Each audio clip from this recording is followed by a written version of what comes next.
Muy buenos días. En el día de hoy vamos a realizar la conexión directa un motor trifásico.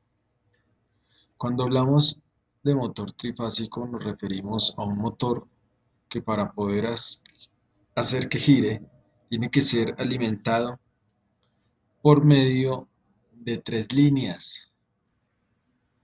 El primer circuito es el circuito de potencia, que lo vemos aquí al lado izquierdo, y el circuito de control, que lo vemos aquí al lado derecho. Comenzamos con nuestra alimentación, las tres fases y la protección. Seguido de ello vamos con el breaker. Después, seguido, vamos con el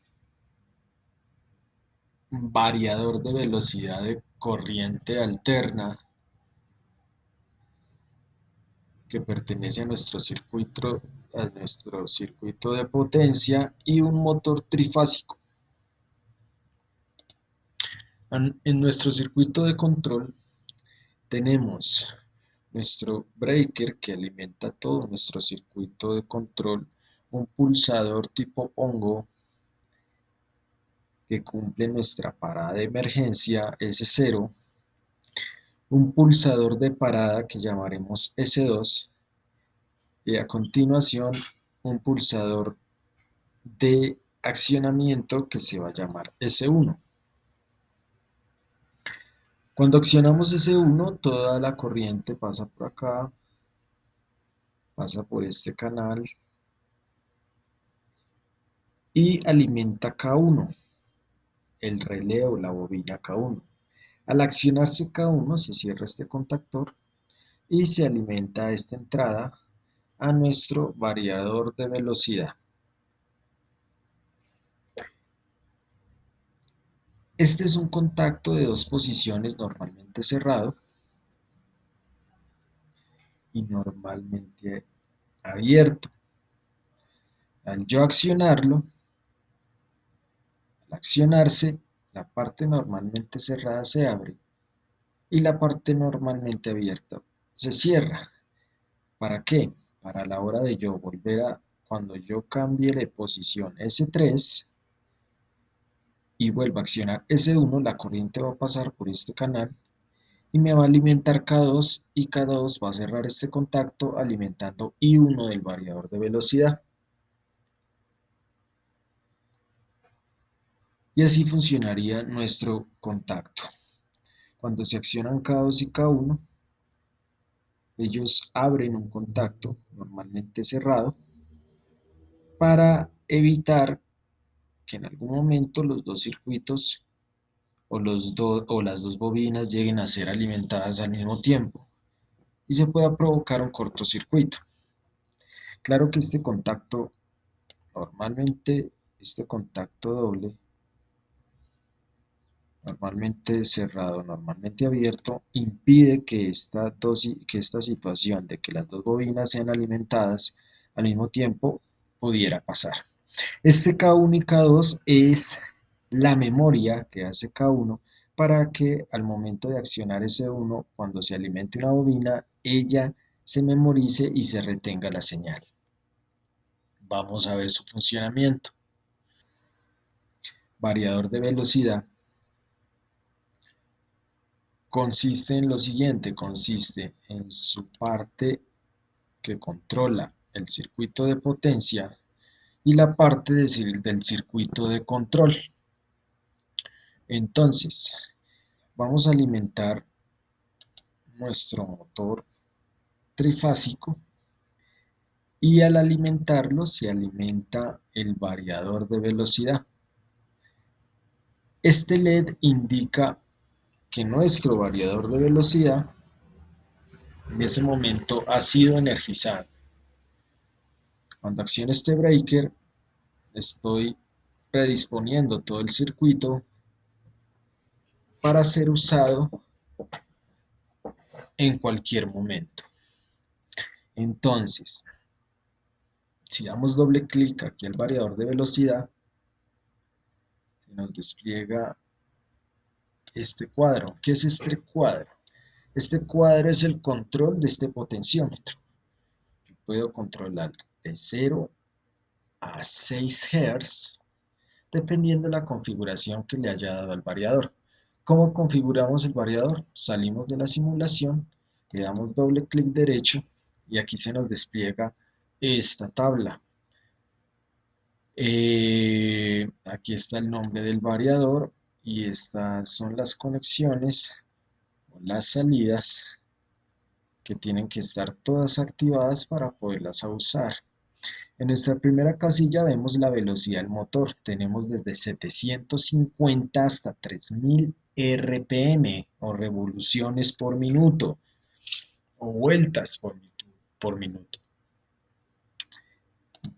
Voy a escoger 3000 revoluciones. Control de velocidad, entradas digitales, 2 hilos, se refiere a que vamos a usar nuestro motor, nuestro variador, con la configuración de que voy a tener giro hacia la derecha y giro hacia la izquierda. Entonces lo dejamos en 3 hilos. Aquí seleccionamos potenciómetro análogo para que nuestro variador incluya un potenciómetro análogo desde el cual podemos graduar la velocidad del motor. ¿Qué rango vamos a manejar en ese potenciómetro análogo? Ese rango lo configuramos en frecuencia del variador. Frecuencia mínima de 0 a 200 Hz. Vamos a arrancar desde 0 Hz y vamos a tener una frecuencia máxima de 0 a 200 Hz, pero aquí en este país se maneja hasta 60 Hz. Velocidad preseleccionada. Una velocidad preseleccionada, primera velocidad preseleccionada de 0 a 200 Hz, valor ajustado, entrada analógica. Esta primera velocidad preseleccionada pertenece a este valor ajustado que yo estoy dando anteriormente con el potenciómetro análogo. La segunda velocidad preseleccionada de 0 a 200 Hz, esa segunda velocidad preseleccionada yo la puedo controlar por medio de esta entrada ahí.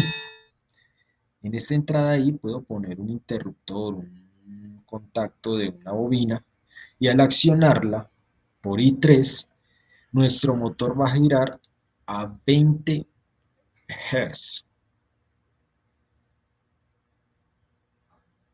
Nuestro motor va a girar con una frecuencia de 20 Hz.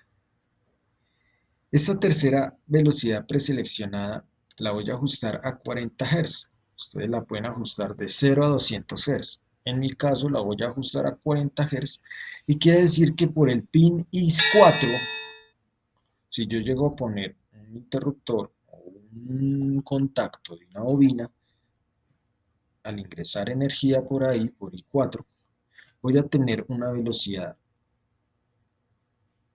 de 40 Hz, con una frecuencia de 40 Hz. Si por I3 e I4 ingreso energía, se haría la cuarta velocidad, o sea, 60 Hz. En este caso, en esta explicación, pues no vamos a tener en cuenta esas otras velocidades. En un próximo tutorial hablaremos de ellas, pero en este tutorial solo vamos a tener en cuenta la inversión de giro izquierda-derecha. Entonces ya con esta configuración preseleccionada de 0 a 60 Hz, 2 hilos para tener inversión derecha-izquierda, 3000 que es las revoluciones por minuto, y aquí en tiempo de rampas es el tiempo de rampa de aceleración y el tiempo de rampa de desaceleración. ¿Qué quiere decir eso? Que nuestro motor va en su aceleración, va a arrancar desde 0 revoluciones por minuto hasta llegar al total de revoluciones por minuto que le envíe cuando llegue a su máxima potencia, que equivale a la frecuencia de 60 Hz. Y la rampa de desaceleración es lo mismo, pero a la inversa. Es el tiempo que se demora el motor desde su máxima aceleración, cuando está a máxima aceleración a una velocidad constante nominal, y empieza a desacelerar hasta llegar a cero. Entonces es ese tiempo que demora ese proceso. Inyección de corriente continua, tiempo de inyección en la parada. Este es un tiempo que se, que se estimula, que se estipula para dar una parada en seco. Va de 1 a 30 segundos. Ya con estos parámetros seleccionados, ya decimos que tenemos nuestro variador controlado para lo que queremos. Entonces vamos a ponerlo con potenciómetro. Se hace aquí el potenciómetro, como pueden observar. Y vamos a nuestra simulación. Alimentamos nuestro circuito de control, alimentamos nuestro circuito de potencia, alimentamos nuestro circuito de control. Como podemos ver, se alimenta el variador y este LED, aprovecho esta salida RA, nos indica que el variador está accionado o que le está entrando corriente. Al accionar nuestro circuito de control, podemos ver que S1,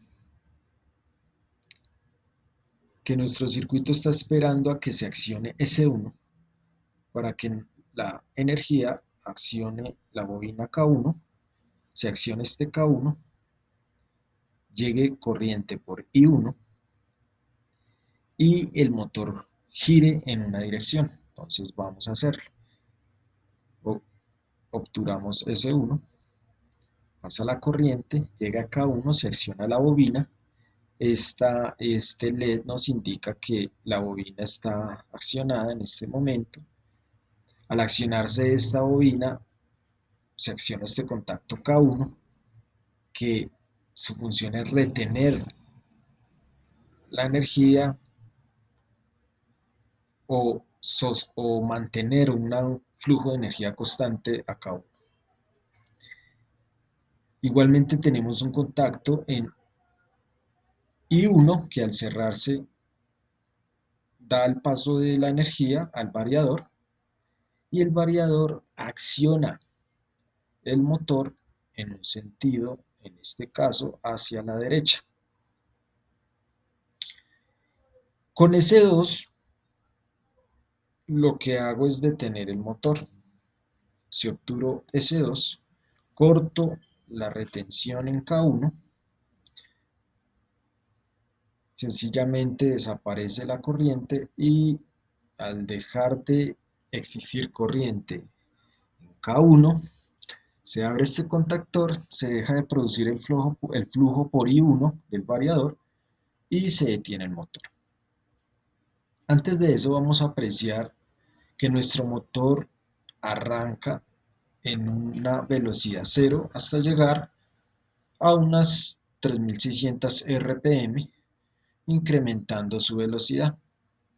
Entonces, damos simulación nuevamente, accionamos los breakers, energizamos, damos doble clic derecho, vamos a cuadrar los hertz a 60 Hz. Aquí estoy controlando el potenciómetro que vemos acá abajito. Lo vamos a poner a su máxima en 60 Hz. Y como podemos ver, cuando accione S1 y comienza el giro a la derecha, aquí podemos ver que nuestro motor arranca, pero en una rampa de aceleración. Como podemos observar, empieza a 20, 20, 30, 40 Hz hasta llegar a 60. Y cuando llega a 60 Hz, pues se cumplen las 3600 RPM. Ahora voy a detener el motor con S2 y vemos que los Hz empiezan a disminuir. Aquí se empieza a efectuar la rampa de desaceleración hasta llegar a cero y lógicamente las RPM empiezan a disminuir y cuando llega a cero el motor se detiene. Con este pulsador de doble accionamiento, ahora cambio la energía por el costado derecho del circuito, permitiéndome accionar a K2. Cuando acciono K2, viene, se cierra este contacto en K2, dándome energía al variador y haciendo que el motor gire hacia la izquierda en una rampa de aceleración. Cuando apago el motor, empieza a desacelerar esa rampa hasta llegar a cero y detener el motor. Con este potenciómetro puedo cuadrar que solo voy a llegar hasta 30 Hz. Entonces si vuelvo y obturo S1, empieza la rampa de aceleración hasta llegar solamente a 30 Hz, lo que equivale a 1800 RPM. Si paro el motor, cambio de posición S3, inyecto energía por K1 sin esperar a que se detenga el motor, ¿qué pasa? El motor desacelera hasta llegar a cero en esa dirección y luego comienza a acelerarse nuevamente en la dirección en la que esté enviando la señal del circuito de control. Entonces, como podemos observar, esta es la forma de conectar el variador de velocidad aprovechando un sistema de inversor de giro para un motor trifásico. Muchas gracias y nos vemos en un próximo video. Hasta la próxima.